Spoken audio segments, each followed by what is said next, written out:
maganda yung meron kayong ano. Ano ba ang pagkakaintindi mo sa bone contusion? Ayan, joint effusion, right knee, bone contusion, lateral femoral condyle. Hindi ko alam, master eh. Sabi lang sa akin, swelling lang eh, namamaga lang. Ayun, dito ka lang naman magbe-basing, magbe-basis. Impression, joint effusion, right knee, kanan. Bone contusion, lateral femoral condyle. Dito yan, lateral, ibig sabihin ng lateral dito.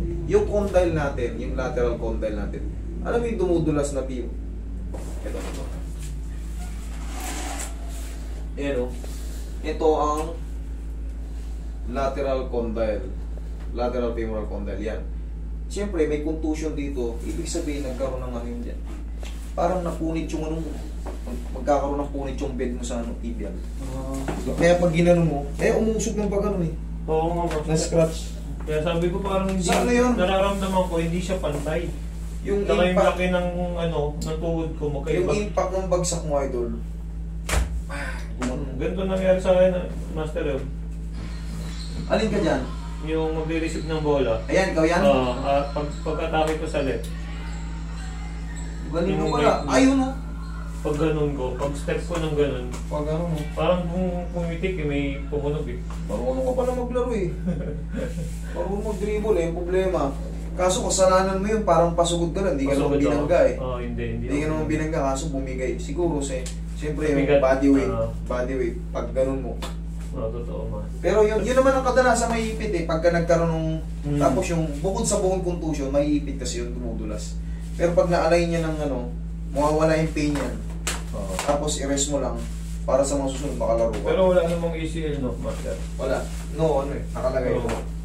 Hindi siya, wala siyang partial tear, wala siyang pero parte na rin ang pag-ipit yan sa gitna.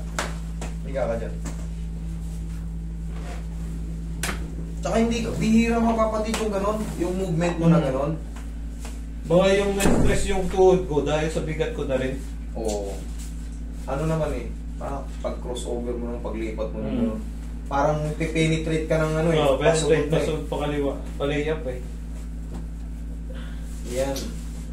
Ito. Hindi pantay na Master. Isa yan sa magpapasakit sa mga biglaang kilos. Amo rito wala o. Yan o. Yan nararamdaman mo yan. Nararamdaman ko. Parang may laman na makapal. Oo. Ang tawag dyan is extended ligaments. Yan yung pagkabiglaang talon nyo o mga kahit yung hakbang lang sa hagdan may kikirot. Yan yun. Laki o. Laki nga Master. Parang naipitan ako eh. Yan yung naiipit nga. Pero yan naman, hindi siya consistent na ipit.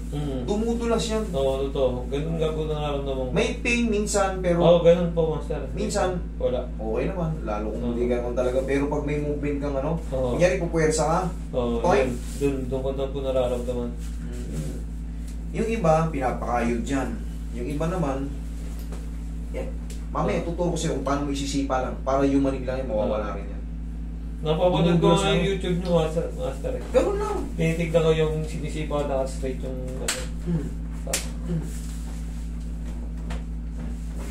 Sige, ikaw magsipa. Tigasan mo to.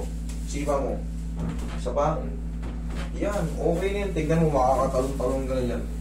Very simple na yung adjustment, pero tignan nyo yung magiging kumbaga yung result. Tapos idol, siyempre may kalakihan ka. Pag maglalaro ka sa susunod, mag-knee support ka na. Ganun nga ginagawa ko, Master. Siguro dahil nga lagi kong ginagamit yung knee support, lumulubog din siya. Kailangan yung... Masigit talaga, no? Yung may may strap. Oo. Masisigipan talaga. Para tansya mo kung mahigpit na o kasi pag yung sinusuot lang, katagalan yun, parang lugaw yung gilid na yun. Wala. Sabi ko naman sa inyo, mas advisable yung may ganun para alam nyo yung higpit. Pagka sinuot nyo na ng ganyan, katagalan yan, pag nabasa na, luwagan ng yun. Yung gilid nun, parang bacon na. Lalo na pag nabasa talaga.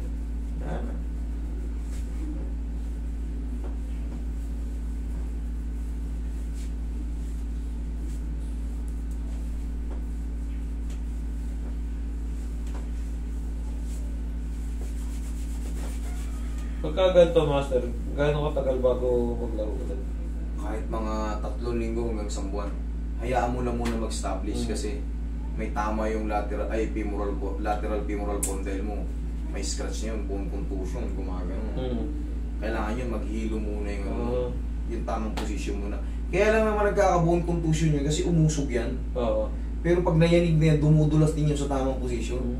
Kaya kung mapapasin nyo yung method natin, very simple. Adjustment daw. Oo, naaalog lang yan. Tapos, ilang libo na kayong pumunta rito. Sige, tayo ka. Tignan mo. May tumutusog na, master. Walang masakit? Medyo may ano pa dito. May parang makapal pa. Pero okay naman. Dito kasi mag-ganon eh. May sakit pa rin, master. Konti. Konti? Oo. Sige. Higa ka pa. Kung may konti pa, bawasan pa natin. Hindi ko siya maipit ng full. Hindi na siya gising kanina. Kaya na? Oo, kaya na. Kaya, ipupull natin. Tumudulas ako. Wait. Sige, pitingin pa natin ang konti. Pero siyempre, siguro, hindi naman talaga minsan 100% na 0-0 eh. Nagsusubside yan, may naiiwan dyan yung pinaka-na-stress na mga ligaments. May naiiwang magana konti. Pero, kailangan mas yun, mas mahina pa.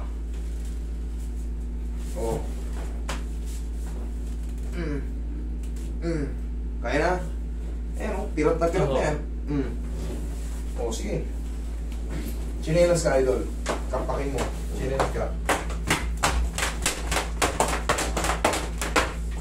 Pwede nang palaro. Pwede na. Ayan ha. Pwede ba magpa-reset, master?